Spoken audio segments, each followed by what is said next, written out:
बिस्मिल्लाहिर्रहमानिर्रहीम। अस्सलामु अलैकुम वरहमतुल्लाहि वबरकातुहू।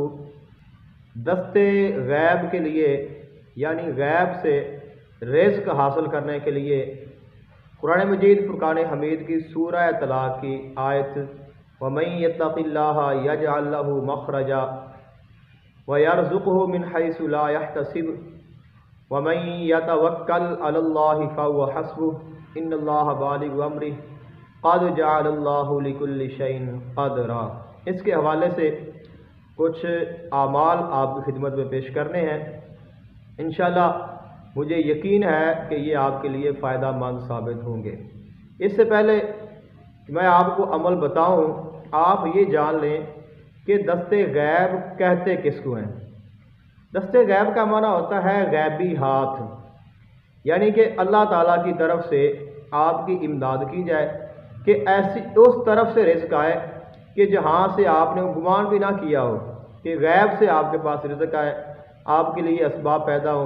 अब कुछ लोग ये ख्याल करते हैं कि दस्ते गैब का मतलब ये है कि मैं कोई काम ना करूं, किसी किस्म का कोई ना नौकरी करूं ना कोई कारोबार करूं, मैं बैठा रहूं और मुझे पैसे मिलते रहें, यानी कि मैं अपनी जेब में हाथ डालूं उससे पैसे निकल आएँ, या मैं अपने घर में जितने पैसे चाहिए हो मुझे उतने पैसे मिल जाएं। तो ये नहीं कि ऐसा होता नहीं, ऐसा होता है। इसमें रज़ाक़ का एक अमल है जिसके ज़रिए एक नक्श है, उसकी ज़कात अदा करनी पड़ती है। तो उसके साथ भी ऐसा हो जाता है कि रोज़ाना जितने आपको चाहिए हो उतने पैसे आपको मिल जाते हैं। इस अमल में भी ऐसी चीज़ पाई जाती है। आक़ाए दो जहान सल्लल्लाहु अलैहि वालैहि वसल्लम आपका फरमाने ज़िशान है, हदीस पाक है, फरमाया कि मैं एक ऐसी आयत को जानता हूँ कि अगर कोई उस आयत को पा ले, उसको समझ ले, उसको जान ले, तो वो आयत उसके लिए काफ़ी होगी, उसको दुनिया में किसी भी किस्म की कमी नहीं आएगी। फरमाया कि वो आयत है वमन यत्तक़िल्लाह यजअल लहू मख़रजा क़दरा तक। अब मैं अर्ज़ कर रहा था कि दस्ते गैब कुछ लोग ऐसे औलियाए कामिलीन होते हैं कि उनको जितनी ज़रूरत हो, बल्कि उनकी करामात में ये होता है कि हमारे जो पीर व मुर्शद हैं उनकी ये करामत है कि हम देखते हैं कि उनके पास कोई पैसे नहीं होते, यानी कि कोई आया है किसी हाजत के लिए और उन्होंने अपनी जेब में हाथ डाला और हाथ खाली निकल आया, यहाँ तक कि जेब भी खाली निकल आई और कुछ नहीं, जेब भी अंदर से बाहर आ गई खाली। फिर वो जेब को अंदर डाल देते हैं, थोड़ी देर के बाद फिर अपना हाथ उसी जेब में डालते हैं और उसमें से पैसे निकल आते हैं। तो ये औलिया की शान है, अल्लाह वालों की ये शान है। अल्लाह ताला उनको ये मकाम अता करता है जो अल्लाह ताला के रास्ते में खर्च करते हैं और जिन्हें उसकी कदर होती है। हमारे जैसे जो आम लोग हैं, हमें दस्ते गैब से मिलने का मतलब ये है कि हम अगर नौकरी कर रहे हैं, हम कारोबार कर रहे हैं, हमारी दुकान है या हमारा कोई भी कारोबार है, तो हमें अल्लाह ताला की तरफ से गैबी मदद हासिल हो, आपकी इज़्ज़त हो, आपका मकाम हो, लोग आपका एहतराम करें, लोग आपसे प्यार करें। आपकी दुकान है तो आपके पास गाहक आएँ, आपको घाटा ना पड़े, आपका नुकसान ना हो, आपका माल ख़राब ना हो, लोगों में आपकी इज़्ज़त ख़राब ना हो, आपका म्यार ख़राब ना हो, लेन देन के मामलात में आप परेशान ना हो।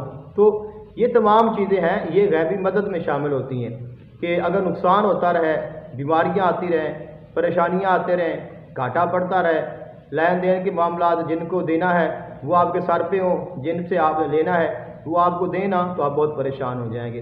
अब एक शख्स ऐसा है कि उसका कारोबार सही चल रहा है, गाहक भी उसके पास सही आ रहे हैं, लोग उसकी इज़्ज़त करते हैं, उसका एहतराम करते हैं, लेन देन के मामलात भी उसके बिल्कुल दुरुस्त जा रहे हैं, नुकसान भी उसका नहीं हो रहा, चीज़ें भी उसकी ख़राब नहीं हो रही हैं, और जो चीज़ उसके पास पड़ी है वो बिक रही है और उसको मुनाफा भी मिल रहा है। अब उसके घर में बीमारी भी नहीं है, कोई परेशानी भी नहीं है, तो ये समझे कि अल्लाह ताला की तरफ से मेरी गैबी मदद है। तो ये भी एक तरीका है दस्ते गैब का और गैब से रिज़्क़ पाने का। तो अब इसमें यह भी होता है कि आपको पता भी नहीं होता कि मुझे यहाँ से पैसा मिलेगा, लेकिन आपको वहाँ से मिल जाता है। तो ये जो कुरान मजीद फुरक़ान हमीद की आयत है, इसमें यही तो है। फरमाया वमन यत्तक़िल्लाह यजअल लहू मख़रजा, कि जो शख्स अल्लाह ताला से डरता है, अल्लाह ताला उसके लिए राह बना देता है। वो जो राह है वो गैबी है, वो दस्ते गैब है। پھر کیا ہوتا ہے وَيَرْزُقْهُ مِنْ حَيْثُ لَا يَحْتَسِبُ، اللہ تعالیٰ اس کو رزق دیتا ہے وہاں سے جہاں سے اس نے گمان بھی نہیں کیا ہوتا، انسان نے سوچا بھی نہیں ہوتا کہ مجھے وہاں سے رزق ملے گا، لیکن اس کو وہاں سے مل جاتا ہے، تو یہ اللہ تعالیٰ کے فضل سے ہوتا ہے۔ وَمَن يَتَوَکَّلْ عَلَى اللَّهِ فَهُوَ حَسْبُهُ، تو جو اللہ تعالیٰ پر توکل کرتا ہے اللہ تعالیٰ اس کے لیے کافی ہو جاتا ہے۔ تو یہ اللہ تعالیٰ اس آیت میں واضح فرما رہا ہے کہ میں آپ کو وہاں سے دوں گا جہاں سے آپ نے سوچا بھی نہیں ہوگا، آپ نے گمان بھی نہیں کیا ہوگا۔ تو یہ ہے دست غیب اور غیب سے رزق آنا۔ اب اس کے جو عملیات ہیں وہ میں آپ کی خدمت میں پیش کرتا ہوں۔ ایک اس کا عمل ہے جو بڑا عمل ہے، وہ یہ ہے کہ آپ اس سے پہلے ایک مرتبہ درود مستغاث پڑھیں۔ درود مستغاث اس ویڈیو میں نہیں شامل کروں گا، اور دوسری ویڈیو ایک بناؤں گا جس میں درود مستغاث پیش کروں گا، صرف درود مستغاث ہی ہوگا۔ اب اگر آپ کو درود مستغاث نہیں آتا تو آپ درود ابراہیم کو بھی پڑھ سکتے ہیں۔ اول اور آخر 21 مرتبہ آپ نے درود ابراہیم کو پڑھنا ہے، اور درمیان میں اس آیا مقدسہ کو آپ نے 1001 مرتبہ پڑھنا ہے، اور یہ آپ نے اس وقت پڑھنا ہے جس وقت آپ تعداد پوری کر سکیں، شور نہ ہو، کوئی آپ کو بلائے نہ، کامل یکسوئی کے ساتھ آپ پڑھائی کر سکیں۔ بہتر یہ ہوتا ہے کہ عشاء کے بعد علیحدہ جگہ پہ بیٹھیں اور وہاں پہ اللہ تعالیٰ کا ذکر کریں اور اس اپنے جو عمل ہے اس کو مکمل کریں۔ تو 1001 مرتبہ آپ نے اس کو پڑھنا ہے، اور 40 دن تک آپ نے یہ عمل کرنا ہے۔ 41 دن کا چلا ہوتا ہے وہ آپ نے مکمل کرنا ہے۔ اس میں یہ ہے کہ جب آپ کا عمل تقریباً 5 دن ہو جائیں گے، اس کے بعد آپ کو کوئی چیز کوئی دے گا، وہ غیبی طور پر بھی آپ کے پاس آ سکتی ہے، وہ ظاہری طور پر بھی آپ کے پاس آ سکتی ہے، اور اس میں کچھ نشانی ہوگی جو آپ کو دے گا۔ جو آپ کو دیتا ہے آپ اس کو نہیں جانتے ہیں، وہ آپ کو خود دے رہا ہے، تو آپ اس سے کوئی سوال نہ کریں، آپ نے وہ چیز اس سے لے لینی ہے، اور اس چیز کو آپ نے اپنے پاس محفوظ رکھنا ہے۔ اس کے بعد آپ نے اپنا عمل مکمل کر لینا ہے۔ انشاءاللہ اس کی جو برکات ہیں وہ 5ویں دن سے ہی شروع ہو جاتی ہیں، لیکن عمل مکمل کریں، انشاءاللہ اس کے بعد آپ کو اس کی جو مکمل برکات ہیں وہ ملتی رہیں گی۔ وظیفے کو اپنے پاس محفوظ رکھنے کے لیے روزانہ 10 مرتبہ اس آیت کو پڑھتے رہیں، تو انشاءاللہ جو آپ کا وظیفہ ہے، جو عمل ہے، وہ آپ کے پاس محفوظ رہے گا۔ دوسرا اس کا عمل یہ ہے کہ اس آیا مقدسہ کے جو اعداد ہیں، اس آیا مقدسہ کے اعداد 6300 کچھ اوپر ہیں، تو آپ نے ان اعداد کے مطابق عشاء کی نماز کے بعد اس آیت کو پڑھنا ہے۔ تو یہ عمل کم از کم 3 دن کا ہے، اور 7 دن بھی کر سکتے ہیں، اور 41 دن تک تو پھر ہوتا ہی ہے۔ تو کم از کم آپ نے یہ عمل جو ہے 3 دن کرنا ہے کہ آپ نے اس آیت کو اس کے اعداد کی تعداد کے مطابق پڑھنا ہے، تو اس کے ساتھ بھی آپ کو اس کے جو فوائد اور فیوض اور برکات ہیں وہ حاصل ہو جائیں گے۔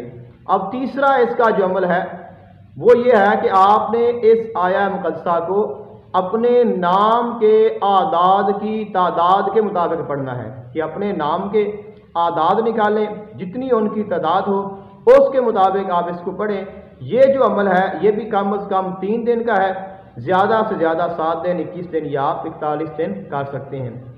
تو یہ 3 اعمال ہیں جو دست غیب کے ہیں اور اس آیا مقدسہ کے ہیں، ان میں سے آپ جو بھی کرنا چاہیں کر سکتے ہیں، لیکن یہ ایسا عمل ہے جو رسول اللہ صلی اللہ علیہ وآلہ وسلم نے خود بتایا ہے۔ آقا علیہ السلام کی بارگاہ میں ایک صحابی رسول حاضر ہوئے، عرض کی یا رسول اللہ صلی اللہ علیہ وسلم کہ میرے گھر میں غربت بہت ہے، تو آقا علیہ السلام نے فرمایا کہ تم یہ آیت پڑھا کرو۔ اب وہ چلے گئے اور وہ اس آیت کو پڑھتے رہے۔ وہ صحابی فرماتے ہیں کہ میں دیکھتا تھا اور میرے گھر کی دیواروں سے جو رزق ہے، پیسہ ہے، وہ نکلتا تھا اور میرے گھر میں داخل ہوتا تھا، کہ اس کثرت کے ساتھ اس کو اللہ تعالیٰ نے رزق عطا فرمایا کہ اس کو ایسے لگتا تھا کہ میرے جو گھر کی دیواریں ہیں ان سے بھی روپے، پیسے، مال اور دولت نکلتی ہے۔ تو اتنی اس کی برکات ہے، اس لیے آپ اس سے ضرور فائدہ اٹھائیں۔ انشاءاللہ یہ آپ کے لیے بہت ہی فائدہ مند ثابت ہوگی۔